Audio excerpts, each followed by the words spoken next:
Сәлеметсіздер ме балалар? Қалдарың қалай? Бүгін сендермен 4-90 3 сабағын бастаймыз. Сендермен өткен сабақ тақырыптың ары қарай жалғастыратын боламыз. Сендермен бүгін деректер базасын құру деген тақырыппен ары қарай жұмыс жасайтын боламыз. Ал енді бүгінгі сабақтан сендермен не үйренеміз? Яғни сендермен бүгін реляциялық деректер қоры ұғымын әлі де тереңірек түсінетін боламыз. Сонымен қатар жол, жазба, индекс терминдерінің анықтамасын құрастырамыз.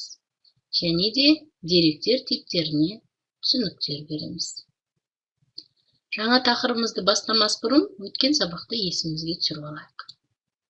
Өткен сабақта сендермен айтып өткеніміздей, деректер базасын құрудың 7 объектісі бар дедік, яғни 7 нысаны бар. Олар міне мыналар көріп тұрғандарыңдай. Енді соның сендермен біріншісімен танысамыз. Яғни сендермен бүгін деректер базасында кесте құрып үйренеміз. Өткен сабақта айтып өткеніміздей, жалпы деректер базасы, реляциялық деректер базасы, желілік деректер базасы және иерархиялық деректер базасы деп бөлінеді деп айтқан болатынбыз. Microsoft Access деректер базасы бұл осы аталған 3 деректер базасының қай түріне жатады? Деректер базасының реляциялық түріне жатады. Дұрыс айтасыздар. Яғни өткен сабақта сендермен айтқанымыздай, реляциялық деректер базасы кесте түрінде ұйымдастырылған деректер базасы деп атағанбыз. Яғни сендермен бүгін деректер базасын құрып үйренеміз, яғни кесте құрып үйренеміз. Енді деректер базасында кесте құруымыз үшін құру конструктор таблиц деген командасын таңдау қажет екен. Конструктор таблиц немесе кесте конструкторы деп аталады. Енді сендермен мына нәрсеге тоқталғым келіп отыр. Яғни деректер базасын құрған кезде бізден міндетті түрде сол деректер базасындағы жазбалардың немесе өрістердің типін бізден сұрайтын болады. Жалпы деректер базасында мынадай типтер бар. Соның біріншісі және көп жиі қолданылатыны бұл текстовый немесе мәтіндік деректердің типі болып табылады. Оның өлшемі 255 белгіге дейін барады. Қызметін айтатын болсақ, есеп жасауда қолданылмайтын мәтіндерді немесе мәтін мен сандарды енгізу үшін қолданылады. Яғни Excel'дегі сияқты формула ретінде қолданған келсе, мәтіндік типті таңдамайды екенбіз. Өзінің аты айтып тұрғандай, мәтін болған кезде, жазбаның қасиеті мәтін болған кезде ғана оны таңдайды екенбіз. Келесі полимемо немесе мемо өрісі. Мына санға дейін немесе 2 гигабайт жадыға басқару элементінде 65535 белгі түрінде беруге болады дейді. Яғни бұл мемо өрісі қай кезде қолданылады? Бұл типтің өрісіне алфавитті цифрлық белгілерді енгізуге болады. Яғни 255 белгіден көп болса, онда мемо өрісін таңдайды екенбіз. Ал текстовый мәтіндегі өріс ол 255 символға дейін болатын. Ары қарай числовой немесе сандық 1, 2, 4 және 8 гигабайт немесе 16 гигабайт болса өлшемі. Бұл өріске сандық мәндерді енгізуге болады. Ол бүтін немесе бөлшек. Ақшалық мәндерден басқа есептеулерде қолданылатын сандық мәліметтерді сақтау үшін қолданылады екен. Ары қарай дата и время немесе мерзім, уақыт. Бұл типтегі өріске мерзім мен уақытты енгізуге болады. Excel'де де осындай тип бар еді, естеріңде болса. Денежный немесе ақшалық. Бұл өріс ақшалық мәндерді енгізуге арналған. Счетчик немесе есептегіш. Access'те автоматты түрде енгізілетін уникальный сандық мән. Уникальный мәндерді құру үшін Мысалға, алғашқы кілтті қолданылады дейді. Яғни кілттік өрістермен сендермен келесі сабақта танысатын боламыз. Логический, логикалық мәліметтердің бұл типі мына мәндердің біреуін, яғни логикалық операцияларды естеріңе түсіріңдерші, конъюнкция, дизъюнкциялармен танысқан болатын біздер сендермен. Осы жерде иә және жоқ, true немесе false деген мағынаны қабылдайтын болатын, естеріңде болса. Міне осындай операцияны қолданатын кезінде осындай типті, логикалық типті таңдайтын боламыз. Келесі. Поле объекта оле немесе оле объектісінің өрісі. Бұл өріске оле объектілері немесе басқа екілік мәліметтер енгізіледі. Microsoft Windows'тың басқа қосымшаларының оле объектілерін сақтау үшін қолданылады. Ары қарай бұл туралы сендермен толығырақ практикалық жұмысқа көшкен кезде танысатын боламыз. Гиперсілтеме. Гиперсілтеме де сендерге таныс. Яғни бұл гиперсілтемені қай кезде қолданамыз? Бұл өріс URL мекен-жайында немесе файлда бір рет шерту арқылы веб-беттерді шақырудың гиперсілтемелерін сақтау үшін қолданылады. Бұдан басқа мәліметтер қорында сақталған аксесс объектілеріне сілтеме жасауға пайдалануға болады. Келесі, вложение немесе салымдар. Бұл типтегі өрістерге суреттер, бейнелеулер, екілік файлдар, офис файлдары енгізілуі мүмкін. Цифрлы бейнелерді және екілік файлдардың кез келген типтерін сақтауға арналған мәліметтердің стандарты типі жатады екен. Енді соңғысы мастер подстановок немесе орнату шебері. Нақтысында мәліметтер типі болып табылмайды, тек подстановка шеберін шақырады. Тізімдері бар өрісті пайдалана отырып, басқа кестелерден сұраныстардан немесе мәндер тізімінен мәндер таңдауға мүмкіндік беретін. Көмегімен өріс құруға болатын подстановка шеберін жіберу үшін пайдаланылады. Яғни бұл жерде басқа кестедегі өрістерді ағымдағы кестенің өрісіне пайдаланатын жағдайда осы мастер подстановок пайдаланатын болады екен. Енді сендермен деректер базасын құрудағы өрістердің типтерімен таныстық.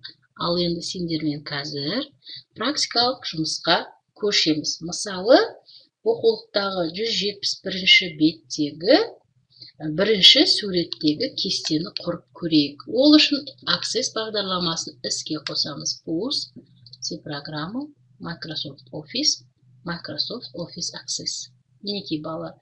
Access 2007 нұсқа. Сендерде басқа нұсқа болатын болса, онда кішкене интерфейсінің түрі өзгешелік болуы мүмкін. Енді бірінші кестені құруымыз үшін біз blank database немесе жаңа деректер базасын ашу. Мінекей ашып алдық. File name, яғни осы атпен қала берсін ба, немесе ауыстырасың ба дейді. Біз қазірше осы атпен қалдырамыз да, ары қарай батырмасын басамыз. Мінекей бала, бізге кесте ашылды. Енді біз сендермен кестені конструктор режимінде құрастырамыз. Ол үшін конструктор батырмасын басамыз. Мінекей көріп отырғандарыңдай. Бізге кестені сақтауға кеңес беріп отыр. Жақсы, бірінші кесте деп қоямыз. Бірінші кесте деп ат беріп сақтадық. Окей батырмасын басамыз. Мінекей балалар, бізге бірінші кесте ашылды. Кестенің атауы бірінші кесте депті. Мына жерде мінекей кілттік өріс бар. Әзірше бізге кілттік өріс қажет емес. Сондықтан кілттік өрісті ерекшелеп, оң жағын басып, primary key алып тастаймыз. Кілттік өріспен сендермен келесі сабақтарда танысатын боламыз. Немесе бірінші суретте кілттік өріс бар екен, онда кілтті орнына қоямыз. ID-ді алып тастаймыз және бұған код деп жазамыз. Код, тип данных, data type деп көріңдер ғой. Міне осы жерде кодты счетчик деген типті таңдаймыз. Счетчик. Ағылшын тілінде қандай еді қазір көріп алайық. Счетчикті таңдаймыз. Код өрісіне счетчик деген типті таңдаймыз.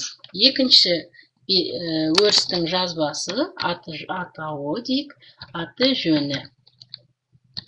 Бұл жердің типі қарап отырсаңдар текстовый, яғни адамның аты жөнінің типі әрине әріптерден тұрады, сондықтан текстовый таңдаймыз. Келесі туылған жылы, бұл жерде data time болады, date time болады. Ары қарай жасы бізде числовой, сондықтан числовой сандық мәнді таңдаймыз. Және суреті дейді, суреті. Суретіне біз таңдаймыз Оле объектісі. Яғни бұл жерге сырттан өзге сурет әкеліп қойылатын болғандықтан Оледі таңдайды екенбіз. Мінекей балалар, сендермен қазір кестенің өрістерін жаздық, типтерін таңдадық. Енді кестенің түрін ашамыз. Иә, мінекей балалар, бізде түрі осылай болды. Енді осы жерде біз мәселен толтырамыз. Айталық, Арғынбаева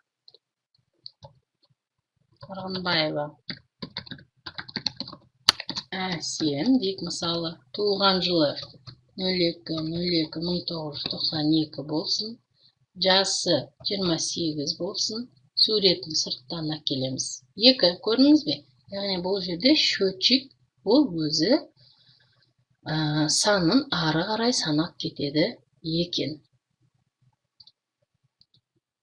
Сендермен сабағымызды ары қарай жалғастырамыз. 173 беттегі практикалық жұмысқа көшейік балалар. Қолдану. Яғни бұл жерде бізге 5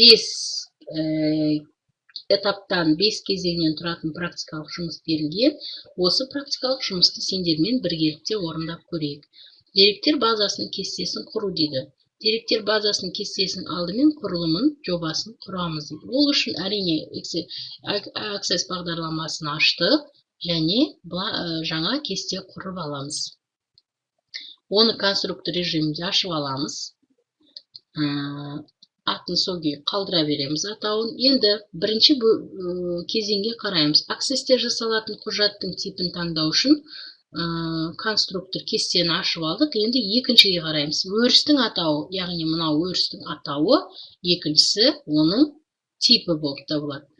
Оқушы коды деп енгізіледі дейді. Яғни бұл жерге қазір сендермен оқушы коды деп жазамыз. Оқушы коды деп жазамыз. Деректер типі бағандағы жолда тізім батырмасына басып сандық типті таңдаңыздар дейді. Яғни осы жерде біз сандық типті таңдаймыз. Өрістің өлшемі бүтін типі таңдалуы керек дейді. Яғни бүтін.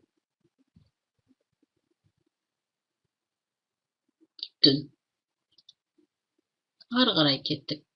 Енді оқушы коды өрісіндегі кілттік өріске айналдырылады дейді. Яғни бұл өзі автоматты түрде кілттік өріске айналып тұр.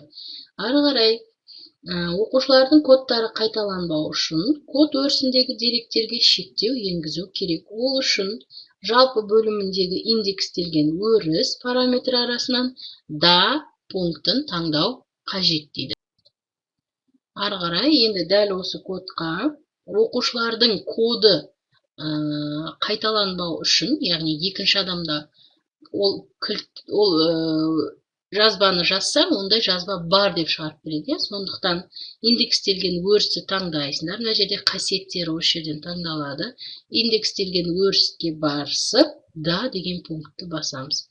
Яғни дубликатсыз таңдалады. Енді ескерту жазылып отыр. Бұл жерде индекс Access-тің кестеде деректерді іздеуді және сұрыптауды тездететін құрал. Яғни мынау индекс. Кестенің кілттік өрісіне, мінекей кілттік өріс осы болып тұр, автоматты түрде индекс қойылады. Мемо және гиперсілтеме немесе Оле нысанының өрістеріне индекстер құруға болмайды дейді. Яғни сендермен қазір біз оқушы кодын айналдырдық кілттік өріске. Кілттік өрісті қойдық некесіндермен, енді ары қарай жалғастыруымыз керек. Тегі,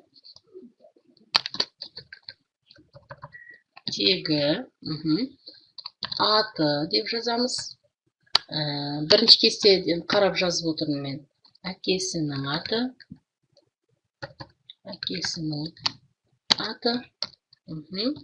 Туған күні. Ары қарай қызметі. Пән коды.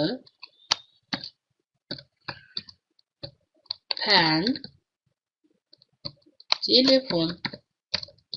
Мінекей.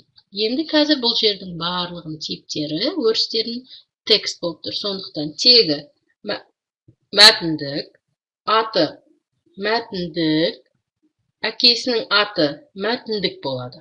Туған күні, яғни бұл күн және уақыт, яғни дата и время типін таңдаймыз.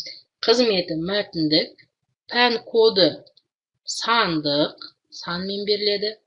Телефон мәтіндік, пәні мәтіндік болды. Телефон мәтіндік болды. Енді бұл жерде өрістің өлшемі, яғни не description деп тұр. Өрістің өлшеміне біз бұны біріншісін беріп қойдық. Екіншісі өрістің өлшемі, мына жерге береміз балалар, кешіріңіздер, мына жерден қасиетінен беріп отырамыз қазір. 20, яғни 20-дан артық мәтінді бұл өзіне қабылдамайды. Атына 15 символдан аспау керек. Әкесінің аты 25 символдан аспау керек. Туған күн формат қысқа, мына жерден таңдайсыңдар. Қандай түрін таңдайсыңдар? Мысалы үшін, мынадай болсын. Осындай түрде жазылады. Қызметі мәтіндік болады ол. 9. Пән коды. Бұл жерге біз бүтін санды береміз. Интежер бүтін сан. Пән 11-ден аспау керек. Символ саны 15 десеңіздер де болады. 15-ден аспайды ол кезінде. 15 әріптен немесе символдан аспау керек. Телефонды да берейік 15 дейік. Міне балалар, сендермен қазір деректер базасын құрдық. Енді кестеге өтеміз, яғни кестеге өтіп толтырамыз. Мінекей балалар, сендердің қазір ғана бірге жасаған жұмысымыз кесте түрінде мынадай формаға ие болады екен. Сонымен балалар, біз сендермен екі практикалық жұмысты өздігімізше сынып жұмысында орындап көрдік. Енді сендерге үйге тапсырма